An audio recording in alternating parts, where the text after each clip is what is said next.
Well, welcome everyone to yet another SDN Community Voices, our weekly community touchpoint with you, the members and followers of the Service Design Network. My name is Felipe, and as always, I am your ambassador and host for this week. And today I'm excited to have Jihee with me, who is part of the Young Talent Board of SDN, joining us to talk a little bit about this transition to the career, to professional side of service design. And before we dive in, a quick reminder to drop your questions down below in the chat, and we'll address it during the Q&A by the end of it. And also interact with us, saying which part of the world you're tuning into. And now let's bring Ihe to the stage and just talk a little bit. Hey. Hello, Felipe, and hello, community out there. Thank you for inviting me for today. Really looking forward. Thank you for coming.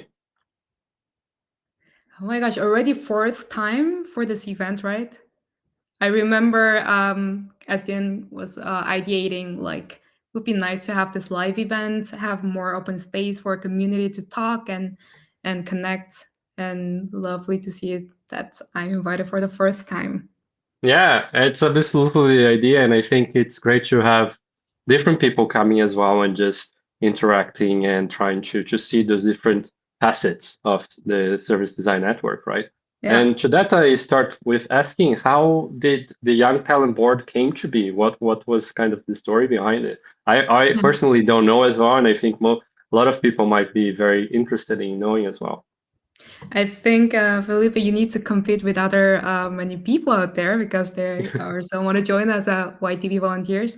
Before I go into that, I'm Jihee Hwang from Korea. I am based in Germany. I'm working as a project manager in Service Line Network, building the digital future, and also work as a Service Line consultant. I have international clients.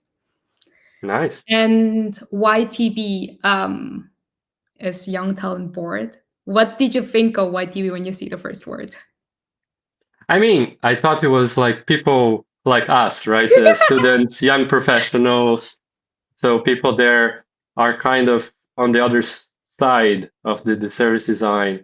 I personally, for example, just graduated from a service design master's, and I think many years ago, maybe it wasn't so easy to find a service design master's per se. So it's just like these new people coming with a different perspective from academia, but as well starting to work. But did I Yeah, get now it right, kind of?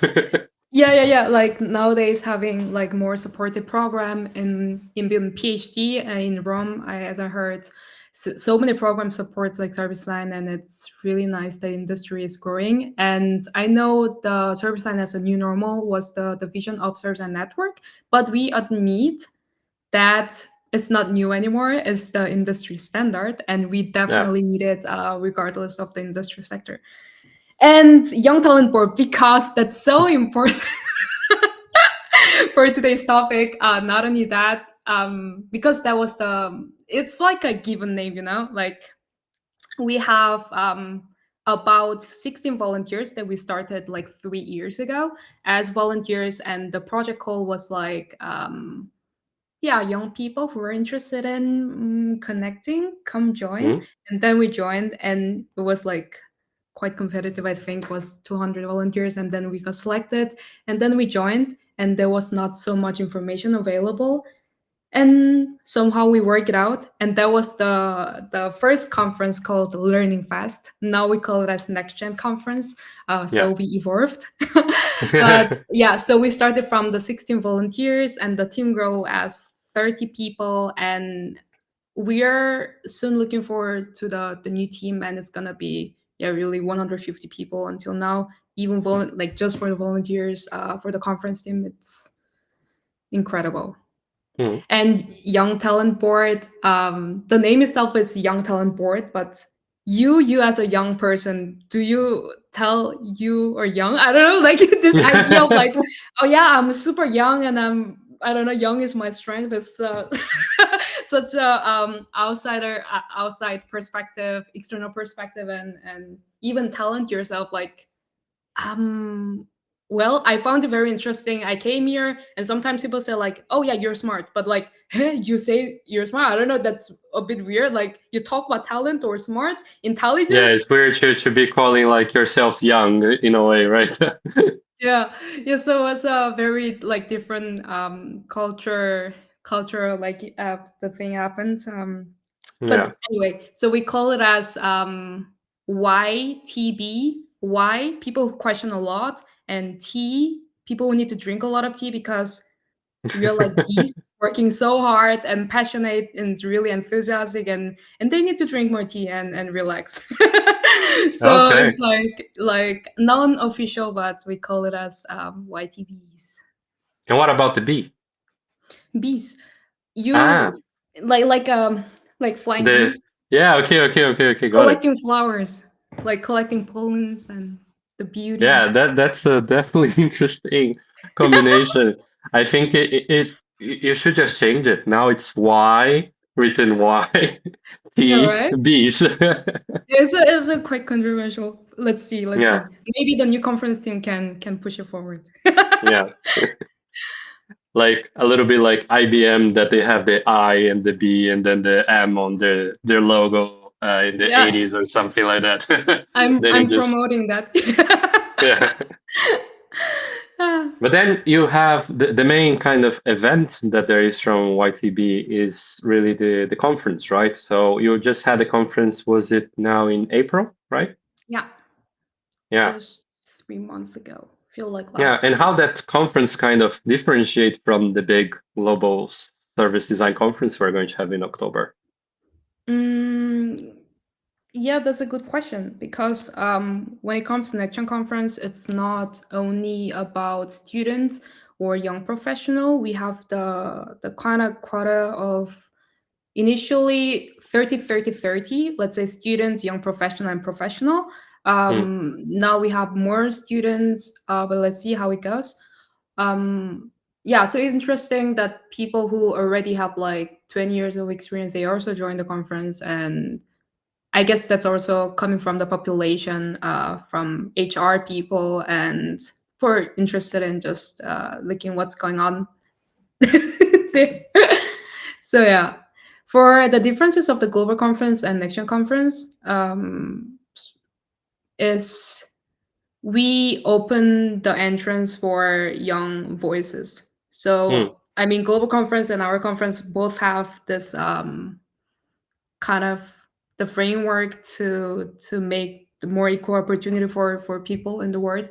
And this year we really implemented to make it more distributed all throughout the world. So differentiated different continents, and then we gave the quota and evaluated. And the evaluation process is actually very, yeah, not Yeah. attached into something. So the we are more often to the fresh speakers, and I honestly look for a more radical and wild idea at the conference. Maybe Yeah. people are still shy away, but yeah, we're looking forward for that.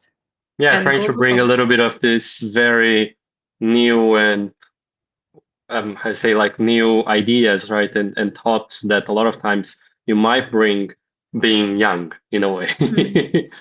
I kind of I'm I think it's very interesting to see that people differentiate this like young conference or like more grown up conference, because in the end I do think as a designers, it's what's the point to have like, oh sorry, just a second, Yeah, what's of the course. point to have different like level of hierarchy, because designers, what they contribute is like designing the space and designing the thinking scope. So if you start to differentiate, yeah, those are the young people, like you kind of like project your stereotype and so on. That's I don't think that's the nature of the designery way of processing things and make the relationship. So that's like quite interesting, the history of the young talent board terminology and idea of the young. And so that yeah, really for the first year we have volunteer who already like having, I mean, we have multiple founders in our community, but she was, I think, like 15 years of experience, and she questions like, yeah, what does it mean to be young? And yeah, it's more like young at heart. And Yeah, actually, it doesn't matter whether you're 20 or 40 or even 50s. I don't think. Yeah. Okay, you yeah, need to remind me the question. yeah. No, but I think it's a little bit what you're saying is just the bringing those wild thoughts or kind of wild cards, right? That we Yeah. talk sometimes in service design. A lot of times is easier if you have this kind of young at heart mentality, either if you're just coming out of service design course now that maybe is bringing different ideas, that a lot of times academia has that like rivalry in a way with professional work Mm. because it really incentivizes this um, seek, seeking the knowledge and something a little bit more than what is already here, and combining that with the kind of already pre-structure of SDN, it creates this bridge, right, of those wild cards and service design as is, and trying to push the industry for new things. At least that's kind of what I see it. Um, and I meant you mentioned that the next gen conference this year was multiple time zones, right? And I thought that was very interesting. You know, because I feel that the global conference is great, but it's not so global as it is in Europe. But as you did it, you did that, you had speakers and attendees on different time zones, and you could, of course, attend the time zone that's not yours, but you had kind of this more inclusive structure of bringing people that are on that time zone to talk. That is really the big questions every year. If I bring back the story to the first year, we did the marathon conference. Was Hmm? it? Oh my gosh, so many years. I was it 48 hours of you joining the speaker session and then workshop and then session and then it's Yeah, like a marathon thing. And oh my gosh, that was like, yeah, because we're young, we stay up all night sometimes, and it's fine. That's the initial idea with it. And also inviting people from the different time zones, so that was a solution one. And turned out depends on certain like time period and which area is more comfortable to English. That's kind of, yeah. So we kind of iterated in the way that it's not marathon conference, but giving the wide variety of the selection. And this year, even more unique thing was we did the hybrid event. mm, So virtual space, and also you could join the event live, whether if the option is available there. I mean, for the next year, we will likely do that. And if you yeah, you can write on the comments if you are looking forward to have an event on site in your city as well. Then we would love to reach out to you and connect. So, but anyway, yeah, those different time zone consideration. Um, Actually, that's like really the best experience that you can do in SDN, isn't it? Like meeting yeah. people from different time zone and learning from the different culture. Sorry. Really connecting, right? Because I feel that as service designers, we have such a big um, and interesting diversity of people from different parts of the world. I'm from Brazil and I'm currently living in Sweden, so I have that experience. As you said, you are from Korea and you're now living here in Europe as well, in Germany. So it's just like this combination of different backgrounds and different ideas just makes the profession much better, right? Because we're learning from a lot of different backgrounds and diversity of uh, cultural backgrounds, but as well professional backgrounds. Interdisciplinary interdisciplinary collaboration was the theme of the previous conference, and Una O'Brien, our friend, Mhm. Yeah. and she wrote an article about this. like the benefits of having the different like cultural experience that she was from. She experienced 6 different continent like countries, and then she wrote how this impacted to her to see the service experience. So it's worth to read, and I personally really resonated a lot on that aspect. That's kind of, I do think having different experiences from the different culture background, it's like expanding your the scope of understanding.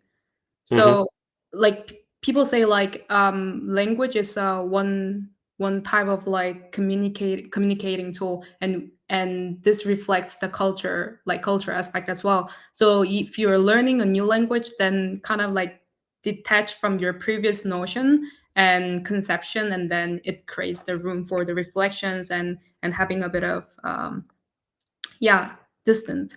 And I call it as like experience-based rationality. So when you're Hmm. making certain conclusion, that it's kind of like you have your limitation, because we are human having this limited cognition, and we cannot like bring all those experience into account, and when into the moment, then it's very limited. But if you experience different cultures, and if you have this memory of processing different perspective, then it's really creates this bigger yeah, room for interpretation. And that's really what we need as a designer. I think absolutely all designers, I mean everyone, they need to be encouraged to experience different cultures and have room to kind of like detach from their own self and own way of thinking. And yeah. Yeah, and I think you learn a lot as well from the different experiences that people have, and you can kind of start to build up, right? It's kind of a Mm. ladder that you can always kind of learn more and from those different experiences and different people, and overall this interdisciplinarity and multicultural that's a difficult word, but multicultural aspect of it just enhances kind of the overall Mm. network and as well our interactions.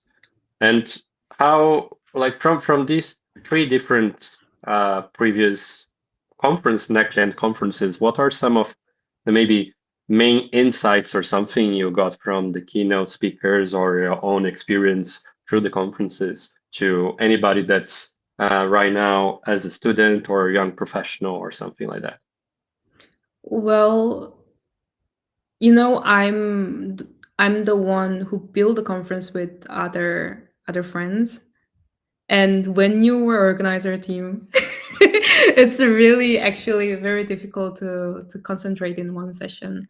But I Hmm. think just overall experience was just beyond anything. It gives really range of learning. Every year I feel like I have different thoughts and learnings, and experience doesn't convert into learning directly. I think that made it possible because you're working with other people, and Hmm. when you are literate at the process, that you still adapt from other perspective, and we are anyway co-building it with new team. So that for me as a project manager, and yeah, that didn't bother to mention, but I was project manager for, wow, I'm like really losing time, so many years, 2 years, and then last year was more advisory role, and this year we will see. But yeah, mainly I learned from people that build a conference together. And for the session, there are so many variable sessions. Like it's such a difficult question, Felipe. I think that's you. But I remember from what was his name? I think was Ben. He said everything start from hello, and that's like really ring my head. Like every step of your research, every like so human interaction start from just hello. Like it doesn't have to be complicated. You just say Hmm. hello. and just be nice, willing to listen, and be curious about other people and other things happening out there. And that's very simple and good learning that I Yeah, I remember. think that's great. Like those two things are probably the best things ever, right? To be open, to listen, and to just start, right? I think a lot of times we end up getting a bit stuck on what can we do or what how we can do it and stuff. But sometimes just reaching out, as I did to you guys at YTV, and was like, "Do you want to come here and just talk a little bit?" Uh, and as you can tell, it's a little bit improv here. So I'm asking the questions, and you're trying to go with the flow. But we hopefully are creating a conversation here that people might be interested in. And this just started with an email that I was like, "Hi, do you want to come to Community Voices this week?" And you guys were very, very open and helpful to just say hello and Yeah. let's try. Yes, yes, exactly. Like I believe that I love that SDN has built this culture that is open and really like open from different cultural background, and we are willing to improve it and always, yeah, be there to support. That's the biggest asset. And it has been like so many, like hundreds, thousands of really long hours until now that I've been involved in SDN, volunteering and working, but it's really fulfilling in many aspects, with people, and also from the knowledge that gaining from other people. That's really beautiful. And the best thing is, of course, like as a person, like I really love to discover things in my own adaptation, and I want to talk with people, listening about their opinion. And when I write it and then people respond, that's like, that's what it's supposed to be, huh? Yeah. And that's the way that we are building this international knowledge network also. It's professionally supporting each other and also deepening the knowledge and the industry. Hmm. Yeah, and I think that's great as well for whoever is transitioning, right? I'm just finishing my master's. I'm going to start my internship in service design in September. And I think right now I feel so much more secure because I can find all of these places to network and find knowledge and things like that that maybe a couple of years ago wouldn't be so easy to find by itself, right? Yeah. You just have to say hello, and Yeah. we just push you to hello more. Yeah. And I mean, the YTB in general, it's written there on the website that the mission is to bridge this gap between education and professional practice by nurturing the emerging talent. We already talked a little bit about what is being young and what's emerging talent per se, but what was kind of your experience in this gap between your education and then professional practice? What was some insights that you got from your own experience that you could share? I think I love to think in this. I love to interpret it in this mental frame. Have you heard of Hannah Arendt? She is the Mhm. political philosopher, and she proposed this idea of human condition separating labor and work and action. So in Mhm. human life, we need to fulfill three aspects, and I feel like nowadays, so differentiating this labor and work, when you are spending your time to really make for the survival, that's labor. When And let's say, yeah, you're doing the freelancing, some making some logo, but you don't really fulfill, but you need to do it. In that case, you call it labor. But that gives you like fulfilling mind, and then you want to share with other people and you find your meaning, then it can be work.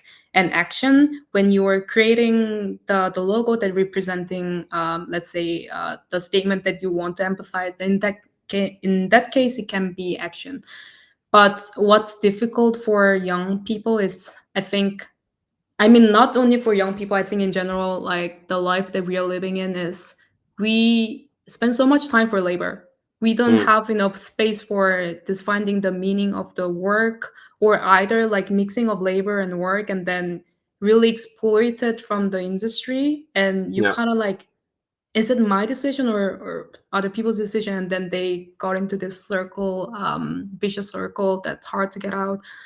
So differentiation of those aspects, and even make it more, go further and make it as a like action that I really want to share to other people in that community. That's the things that we need to rethink. And as a community, we need different definitions. For example, I think that's something we're kind of missing, and we need to push. And I do believe that SDN and SDN Young Talent Port, that's something we can tackle. Like for example, like all those layoff and young people like having hard time to find job, and now we're talking about like automation, and some are feeling insecure about, okay, I need to make my first step, and like there's not even opportunity, like what am I going to do? There are many people out there, and I think as a community we need to like support support in the sense that like really rethinking about the industry, what we offer for young people, and how we can practically offer support. So when we're connecting with our partners, agencies and universities, like we're ideating how we can make this job seeking process more easier. Is there any way that we can, as a community, like making the transition space so that like young professional want to make their first step, like a lot of times they need to spend extra year like joining an additional course, or like really non-paid internship, or I was like shocked they even need to pay for the internship. We're Yeah. living in the time you need to pay for the internship. What is that? Like, wow. And I totally disagree with people saying young people have time. Like, you're young, like you have tons of time. No. The Yeah. value of the time, how you cannot like define the value of my time. Every time for people is variable, and that shouldn't be yeah, that shouldn't be the mentality of the design community. I think.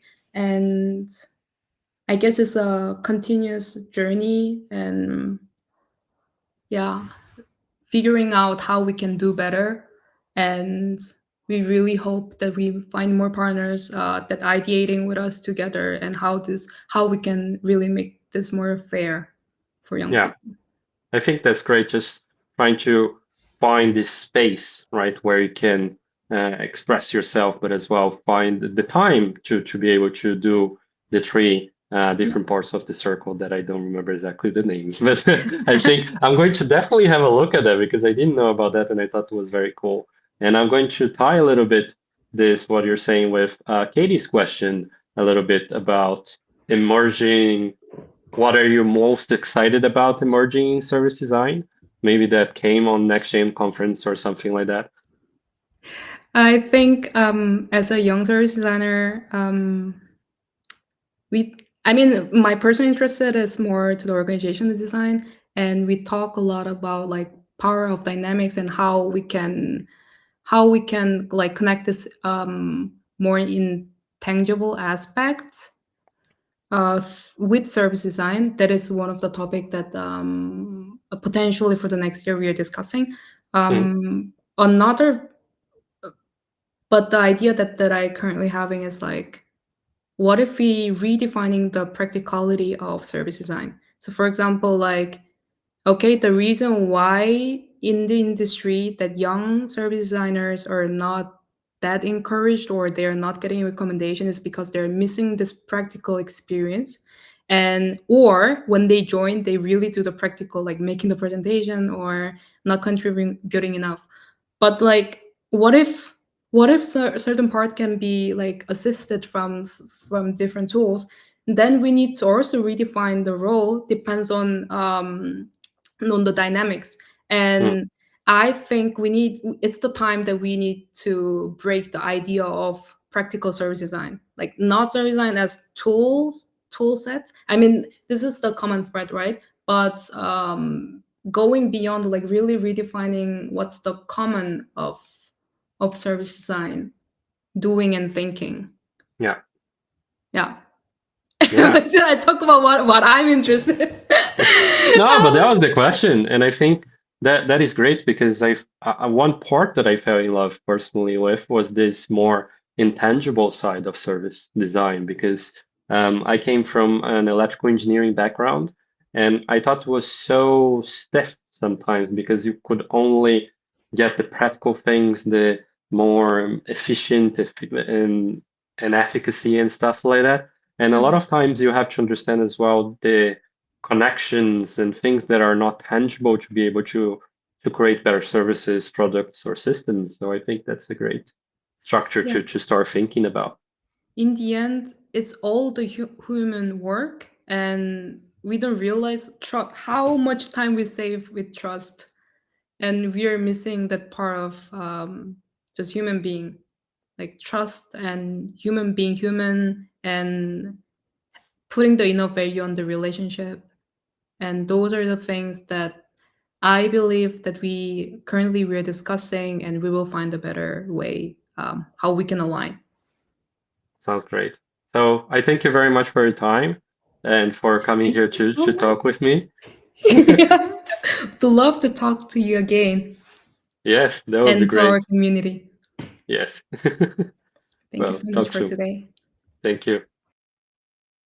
And for everybody that joined us until now, thank you very much for being here. It was an absolute pleasure to have Ihe here just to talk a little bit about YTB and in general, her perspectives on young talent and the emerging things on service design. And a big thank you to all the community here that join and engage here live with us. Stay connected with us on our social media for updates on these future SDN community voice sessions, which are going every Thursday. And I hope to see you all then next Thursday. And